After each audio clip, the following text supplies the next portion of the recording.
What is the difference between a greenhouse and a cold frame? I have a cold frame, let me tell you.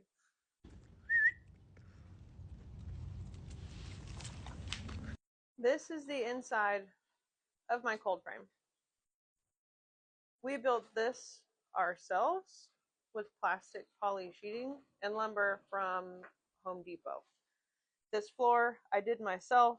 It is weed cloth underneath, lime fines, gravel, and flagstones. This cold frame differs from a greenhouse in a few key ways. There is no heat source in this cold frame, but it still serves a couple of really important purposes. First of all, it cuts the wind. You might be able to hear or you might not, but it is a super windy day here and the wind has a bit of a chill to it. Same thing as when the cold front came through several days ago.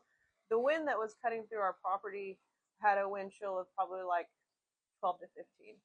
That can cause a few issues with your plants. First of all, that kind of wind, there's nothing out here to really break that wind. Where we live, it's very rural, it's just flat. There's no buildings or houses to break the wind. It knocks all my plants off the pallets. They roll around, they get broken. Secondly, I have some marginal things that I'm trying to carry over into spring and summer that are only like zone 8. I don't want them frozen solid, and I also don't want the foliage to be really heavily damaged by that freezing wind, which tends to desiccate and dry out all the foliage, so I bring them in here. Lastly, as you can see, when I am starting to harden off seedlings or I need to move them out of the seed starting area, I bring them into the cold frame, and this protects them from the wind. They're little, they don't really handle all that wind and harsh conditions very well at first. I take them in and out of the cold frame to the pallets until they get accustomed.